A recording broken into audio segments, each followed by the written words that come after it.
pengarsa Abah. Beliau dari muda itu udah menjadi mursyid usia berapa Ustaz Andika? Ya? Pengarsa Abah jadi 41 jadi mursyid. Ya Allah, mursyidnya bukan mursyid ece-ece.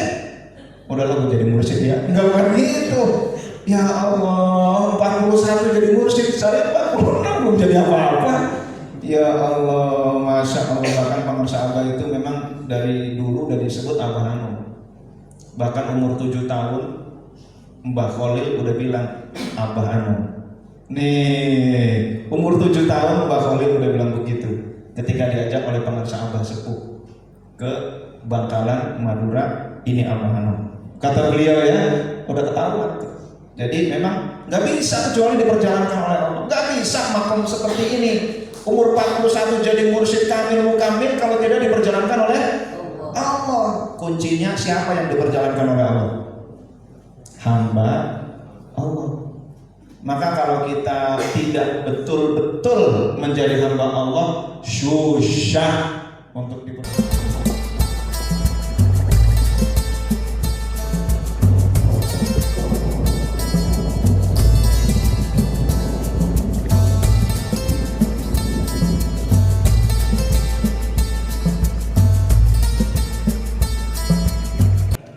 Hadirin dan hadirat yang dimuliakan oleh Allah Subhanahu wa taala, bagaimana sebuah Isra Mi'raj dan transformasi spiritual. Maka saya bacakan dulu ayat A'udzubillahi minasyaitonir rajim. Subhanalladzi asra bi'abdihi lailan minal masjidil haram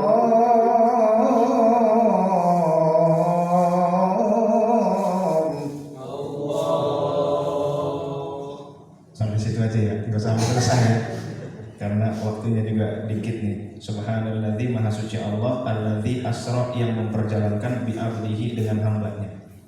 Jadi yang diperjalankan adalah hambanya. Nah hadirin dan hadirat yang dimuliakan oleh Allah Subhanahu wa taala, beda berjalan dengan diperjalankan. Secara waktu berjalan itu bisa panjang. Coba saya dari Rawamangun ke Bintara. Bintara ini kalau jalan kaki entah berapa lama tuh. Tapi kalau diperjalankan pakai kendaraan ya 30 menit sudah cukup. Prosesnya kalau hanya berjalan ini memayahkan tentunya. Nggak tahu deh kalau yang 212 dari Ciamis ke Jakarta tuh ya, itu berapa lama. Tapi kalau diperjalankan nikmat. Itu kenapa bisa enak? Karena berjamaah. Coba kalau sendirian dari Ciamis itu susah. Lebih enak lagi udah diperjalankan berjamaah, contoh ziarah atau manakib di Suryalaya tanggal 11 dan 12. Nah gitu ya, Ustaz Handri ini BMTN bekerja sama dengan LDTKN, paling enak nih. Maka perhatikan ya, nanti kalau ada manakib weekend lagi segera daftar ke Ustaz Handri. Wah itu ya. Kalau masih kurang nanti ada di MLS tanggal berapa? 20 berapa? 26, 27 itu udah diperjalankan berjamaah lagi. Wah enak tuh namanya tuh. Nah lalu kalau berjalan itu merasa sendirian, diperjalankan kita bersama Allah Subhanahu wa taala. Berjalan bisa-bisa stres, kalau diperjalankan kita tentram enak, tinggal duduk sampai Suryalaya. Coba jalan kaki ke Suryalaya. Nah, tapi kalau naik bis itu bersama LDTKN BMT Nasuha atau MLS, tinggal stroke les tidur. Gitu kan, reclining seat. Nah, maka jangan lupa ke Suryalaya. Wah, hubungi nomor berikut. Nah, pencapaian juga begitu. Kalau jalan, ya itu 6 jam baru sampai Bintara tuh. Tapi kalau diperjalankan, ada kendaraannya, ada buruknya, 6 jam udah sampai Suryalaya. Nah, siapakah yang diperjalankan? Yang diperjalankan adalah hamba Allah. Yang berjalan adalah hamba tauhid. Kalau kita ingin diperjalankan, syaratnya kita harus menjadi hamba Allah. Nah hadirin dan hadirat yang dimuliakan oleh Allah, hamba tauhid itu siapa? Hamba tauhid itu antara lain adalah hambanya harta. BerTKN yang dicari harta. meskipun Riyadho puluhan tahun puasanya tiap hari, sholat Jumat seminggu 2 kali. Gimana tuh sholat Jumat saking rajinnya, begitu ya? Wah, udah pokoknya luar biasa dah, mandinya dan lain sebagainya. Tapi yang dicari harta nggak akan diperjalankan tuh makom spiritualnya, kosong. Nah ini dia nih. Maka kita hamba Allah atau hamba tauhid nih. Yang dicari dengan tekian apa? Ternyata bukan ilahi anta maksudi. Yang dicari jabatan, meskipun riyadhahnya luar biasa, tetapi kalau yang dicari bukan ilahi anta maksudi, tidak akan diperjalankan. Ini ngecek dulu nih, cek arah kita udah bener belum nih. Nah itu. Lalu kekuasaan, ya saudaranya jabatan lah ya. Harga diri, hebat-hebatan begitu. Bertarekat, bertekian agar dibilang hebat, atau bertekian mencari kehebatan, mencari panggung biar dibilang hebat, endan darani wong sing apik gitu ya. Wah, biar dibilang hebat itu nggak dapat juga tuh begitu tuh, ego begitu. Ini nggak bisa. Maka ini secara makom spiritual tidak akan diperjalankan oleh Allah Subhanahu wa Ta'ala. Nah, hadirin dan hadirat yang dimuliakan oleh Allah Subhanahu wa Ta'ala. Intinya di sini nih, slide-nya. Jadi, untuk menuju transformasi spiritual, ini gambarnya adalah kupu-kupu ya. Pertama existing, kita posisi seperti apa nih? Ya, posisi seperti sekarang inilah. Lalu kita lakukan tazkiyah. La ilaha illallah, tiada yang dituju kecuali Allah, tiada yang ada kecuali Allah, tiada yang kecuali Allah. Akhirnya tauhidlah di situ. Tidak ada tadi kekuasaan, gak nyari kekuasaan, gak nyari jabatan, gak nyari harta, gak nyari kedudukan, gak nyari ego, gak nyari harga diri, gak nyari pujian di TKN itu. Hati-hati nih, jangan nyari pujian. Kadang-kadang nggak dipuji aja kita muji sendiri gitu ya. Gila bener gue hebat banget gitu kan. Ya Allah, ini belum dipuji aja udah muji diri sendiri.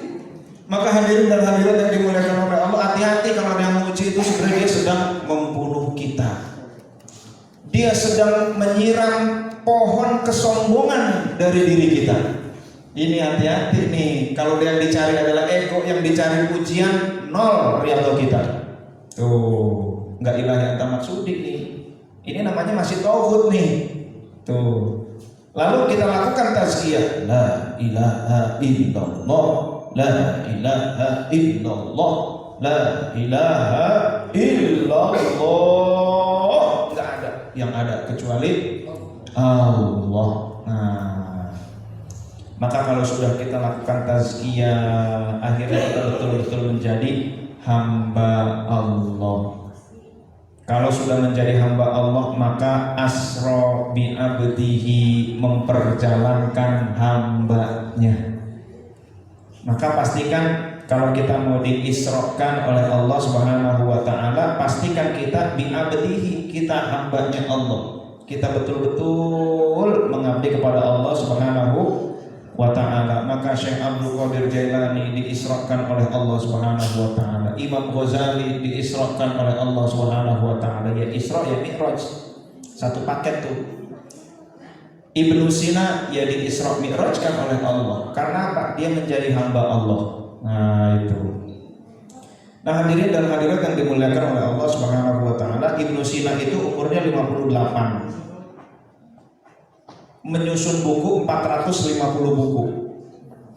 Katakanlah beliau menyusun buku nggak mungkin dari bayi. Umur 18 tahun ilmu kedokteran udah dilalap semua sama beliau. Katakanlah mulai menyusun buku itu umur 20 tahun. Berarti waktu beliau untuk menyusun buku 38 tahun. Kalau 450 buku dalam waktu 38 tahun, berarti setahun itu berapa? 38 kali 12 itu 456 bulan. Jadi waktu beliau durasi untuk menyusun buku itu 456 bulan, menghasilkan 450 buku. Berarti satu bulan satu Bukunya bukan buku ecek-ecek. Bukunya Al-Qanun fit Tibbi, Principle of Medicine. Undang-undang dasar ilmu kedokteran. Masya Allah, undang-undang dasar yang nyusun beliau. Itu luar biasa, itu contoh satu bukunya begitu. Isinya daging semua. Nggak ada gajinya. Tulang nggak ada. Udah isinya kalau nggak sirloin tenderloin, wagyu. Wah ini nama stick ya. Waduh. Jadi hadirin dan hadirat yang dimuliakan oleh Allah, 450 buku sekelas buku-bukunya Ibnu Sina. Masya Allah. Ini nggak mungkin kalau tidak diperjalankan oleh Allah Subhanahu Wa Taala. Muhammad Al-Fatih menaklukkan Konstantin umur berapa ya waktu itu ya? 21 tuh kata Ustaz Andika tuh ahli sejarah, mulai apa namanya sejarah para wali sampai Mahabharata. Dari Mahabharata sampai Mahabharata ini ya, Masya Allah. Itu umur 21, kita 21 masih ngapain? Main gitar. Ya Allah, itu 21 udah menaklukkan Konstantin. Diperjalankan oleh Allah Subhanahu Wa Taala. Pamar sahabat, beliau dari muda itu udah menjadi mursyid usia berapa Ustaz Andika? Ya? Pamar sahabat jadi 41 jadi mursyid. Ya Allah, mursyidnya bukan mursyid ecek-ecek. Udahlah gue jadi mursyid ya. Enggak bukan gitu. Ya Allah, 41 jadi mursyid, saya 46 belum jadi apa-apa. Ya Allah, Masya Allah. Bahkan Pamar sahabat itu memang dari dulu udah disebut Abah Hanum. Bahkan umur 7 tahun Mbah Khalil udah bilang Abah Hanum. Nih, umur 7 tahun Mbah Khalil udah bilang begitu ketika diajak oleh Pamar sahabat sepuh ke Bangkalan, Madura, ini Abah Hanum. Kata beliau ya, udah ketahuan. Jadi memang nggak bisa kecuali diperjalankan oleh Allah. Nggak bisa makom seperti ini. Umur 41 jadi mursyid kamil mukamil kalau tidak diperjalankan oleh Allah. Kuncinya siapa yang diperjalankan oleh Allah? Hamba Allah. Maka kalau kita tidak betul-betul menjadi hamba Allah, susah untuk diperjalankan. Nah hadirin dan hadirat yang dimuliakan oleh Allah Subhanahu Wa Taala, maka kalau sudah menjadi hamba Allah, apa yang terjadi? Di dalam sebuah hadis, man kanatid dunya hammahu farraqallahu alaihi amruhu wa ja'ala faqrahu baina 'ainaihi wa lam ya'tihi minad dunya illa ma kutibalah. Barang siapa yang menjadikan dunia sebagai tujuannya, maka Allah akan cerai-beraikan urusannya. Urusannya gagal maning priben kiason. Ini gagal, ini susah, ini nggak berhasil, yang itu hancur, yang itu ambiar. Ya Allah. Dan menjadikan kefakiran di pelupuk matanya, kayaknya kurang aja terus. Saya kalau udah jadi manajer kayaknya saya bakal cukup nih gitu. Pas udah jadi manajer, manajer begini-begini doang. No, kalau udah jadi direktur kayaknya enak deh. Pas jadi direktur, direktur gini-gini doang. Malah salah-salah dikit bisa-bisa di penjara. Nggak enakan jadi manajer. Wah, akhirnya nggak ada yang enak semua tuh. Di dunia tidak datang ya sekedar apa yang ditetapkannya aja. Wa man kanatil akhiratu niyyatahu, namun kalau niatnya adalah akhirat, siapa yang niatnya adalah akhirat? Orang yang alam nashrah laka sadrak. Syarah itu artinya lapangkan dada sampai dia memiliki kesadaran keakhiratan. Nah itu, insyirah itu insyirah begitu ya. Wa man kanatil akhiratu niyyatahu, siapa yang akhirat menjadi niatnya, jama'allahu lahu amrahu, Allah mudahkan, Allah himpun urusan-urusannya. Wa ja'ala ghinahu fi qalbihi, dijadikan qalbunya itu penuh rasa cukup.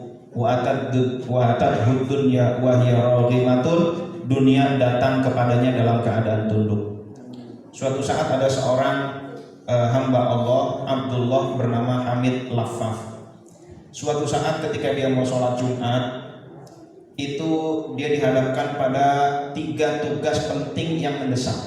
Jadi ada yang penting tapi tidak mendesak, ada yang mendesak tapi tidak penting. Contoh apa? Jawab sosmed. Nah ini belum tentu penting, tapi mendesak, ditelepon, pas diangkat, Bapak, ini Bapak terpilih untuk mendapatkan kartu kredit gitu ya. Ini kan mendesak dia. Itu, tapi nggak penting. Itu, ini udah penting mendesak. Kenapa? Keledainya hilang. Yang namanya keledai hilang, enaknya, pantasnya segera dicari atau tantaran. Segera dicari ya. Makin lama nyarinya, kemungkinan ketemunya makin kecil. Keledainya hilang, dia harus segera nyari, karena keledai itu kayak kita ini motor lah ya, motor campur becak, karena dia ini bisa, ya kayak motor lah gitu. Lalu dia harus ngambil gilingan gandum karena itu harus dimakan, siang ini harus dimasak buat dimakan. Lalu dia harus mengairi sawahnya dia.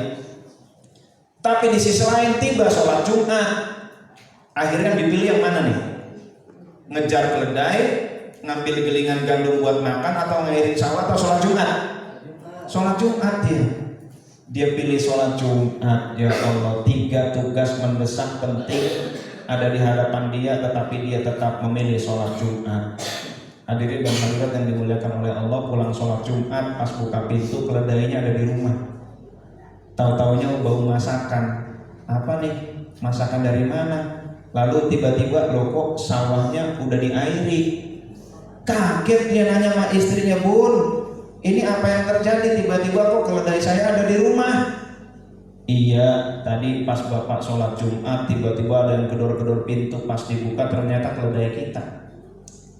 Keledai kita ternyata dikejar sama macan. Pas keledainya udah masuk, macannya kabur.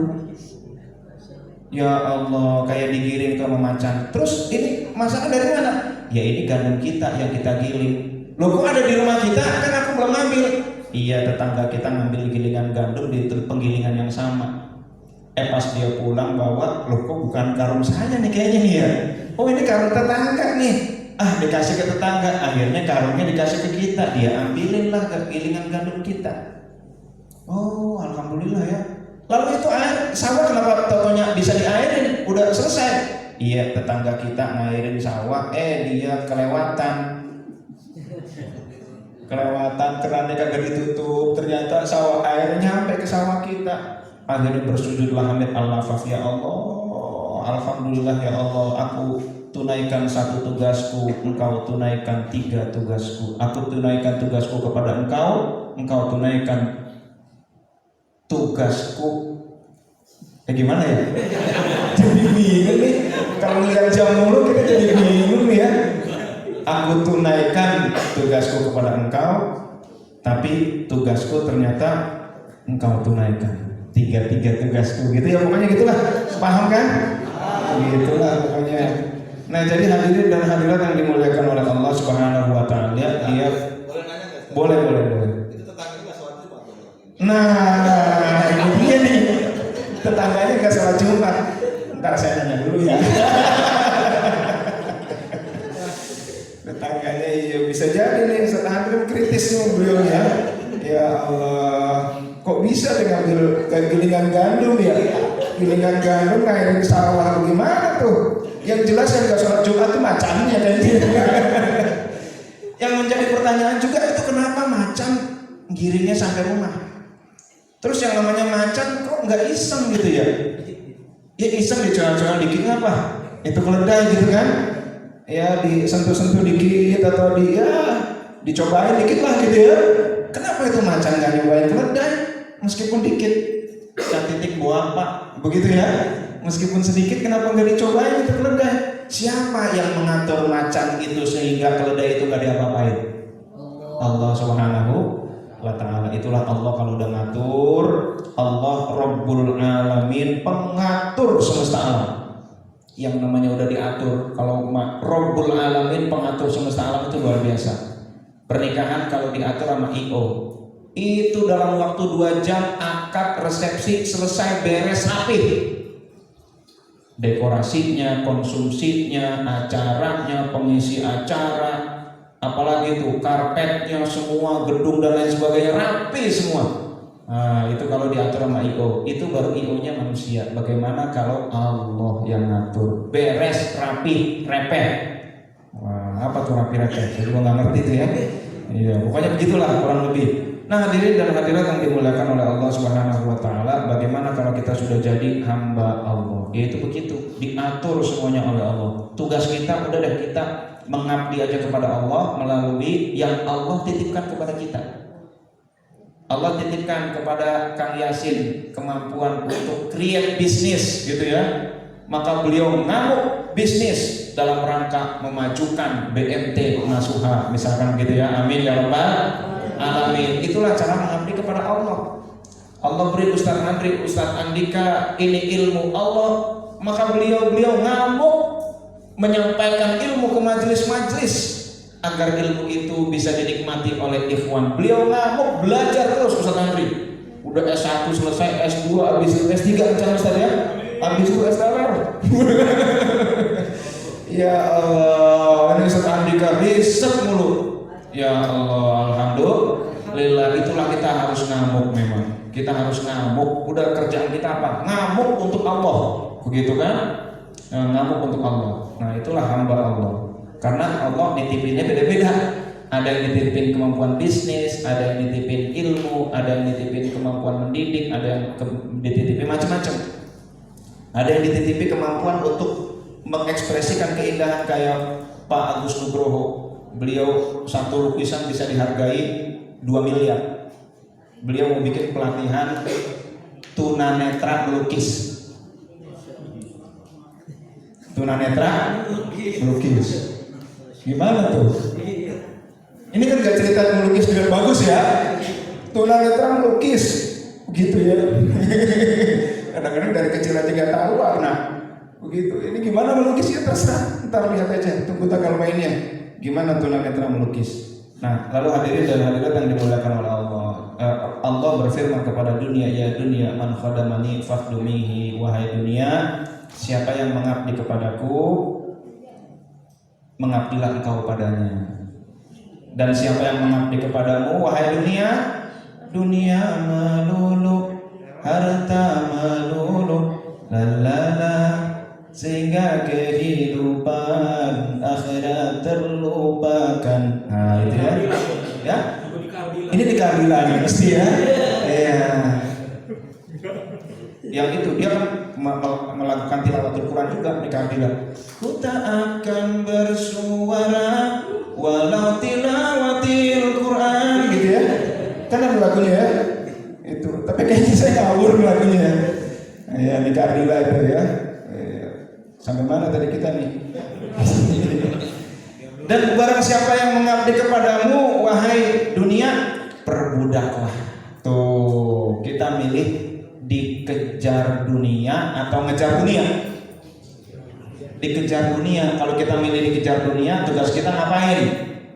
Ngamuk ngabdi kepada Allah Subhanahu wa taala sesuai dengan apa yang Allah titipkan. Nah, titipan Allah itu beda-beda. Nah, hadirin dan hadirat yang dimuliakan oleh Allah Subhanahu wa taala, untuk sementara itu dulu.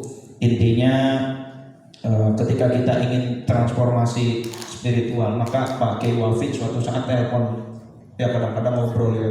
Kadang-kadang kalau telepon sampai sejam kadang-kadang sama saya. Bisa susah ditemuin, entar lagi di Singapura, entar lagi di Medan, entar lagi di mana. Daripada begitu mendingan kita telepon. Lalu kata Pak Kiai Wafi yang saya masih ingat adalah, saya aneh kalau ada ikhwan TKN amaliyahnya udah bagus tapi kok nggak kreatif. Itu saya aneh, kata Pak Kiai Wafi.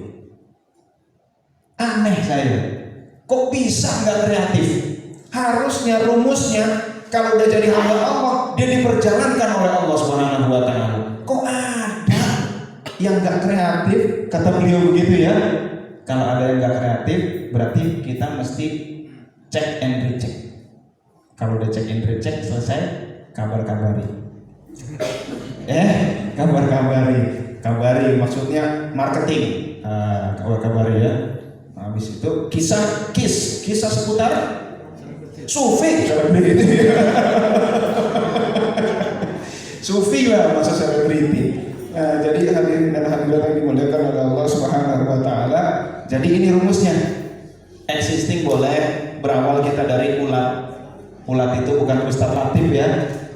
Ulat, kita berawal dari ulat, mari kita lihat tuh, lalu berkembang, menetas, makan, lama-lama ya banyak makan, restoran mana disambangin, wisata kuliner, tapi lama-lama dia banyak puasa, kepompong, berpuasalah dia, lama-lama kepompongnya terbuka, ini hormat dulu nih, 40 hari kayak kan jadi janjian ya, hormat dulu nih, kholwat, habis kholwat, pas sudah kebuka, maka jadilah dia kupu-kupu. Nah ini simbol transformasi. Maka ketika kita melihat Suryalaya simbolnya adalah kupu-kupu, kita harus melakukan transformasi spiritual. Transformasi spiritual menuju transformasi yang lain. Nah, maka saya ingat ada seorang ulama, kalau kita ingin produktif, kreatif, bertasawuflah, kata beliau. Nah, kuncinya bertasawuflah. Bertasawuf kok nggak kreatif, nggak produktif, perlu diselidiki.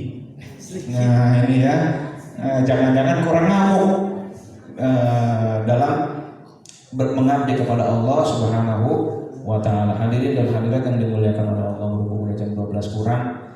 Intinya adalah mari kita lihat kembali ini existing kita. Ya semua juga pasti kotor lah ya, tapi kita lakukan tazkiyah, betul-betul kita singkirkan, kita bersihkan ilah-ilah lain. Betul-betul dicek lagi kita ini yang dicari apa, manakib yang dicari apa, bertekien yang dicari apa, ilahi anta maksudi atau bukan. Itu kalau bukan puluhan tahun nol, yang nol banget lah ya, 0, lah sial puluhan tahun. Ini lebay namanya nih, tapi artinya nggak banyak yang dikit diperoleh gitu ya. Lalu setelah tazkiyah dari ilah-ilah lain, kita perbanyak zikir la ilaha illallah. Betul-betul ini yang paling penting untuk diperbanyak, la ilaha illallah. Kalau subuh 165, zuhur 165, asar 165, maghrib 165, isya 165. Ini baru nasinya doang. Tuh, baru nasinya nih. Enggak gemuk-gemuk kita. Itu kalau mau gemuk ya zikirnya perbanyak. Itu. Lalu kalau udah tazkiyah betul-betul kita jadi hamba Allah, lalu selanjutnya diperjalankan oleh Allah. Perjalankannya ukurannya apa? Beda-beda. Ada yang ukurannya materi, ada yang ukurannya spiritualitas, ada yang ukurannya kebermanfaatan, ada yang ukurannya macam-macam. Pokoknya intinya dia kreatif, dia produktif. Nah itu ya, insya Allah. Ada yang kelihatannya biasa-biasa, tahu-tahunya makomnya setinggi langit, begitu kan? Kita nggak ngerti.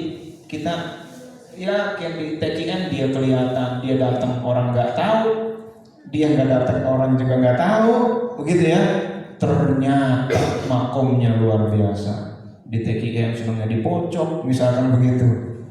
Itu. Nah hadirin dan hadirat yang dimuliakan oleh Allah, itu saja. Mudah-mudahan Allah berikan taufik dan hidayah kepada kita agar kita betul-betul ikhlas di dalam bertekien, kita betul-betul ikhlas di dalam bertasawuf, kita betul-betul singkirkan ilah-ilah lain, hanya ilahi anta maqsudi wa ridhaka matlubi a'tini mahabbataka wa ma'rifataka.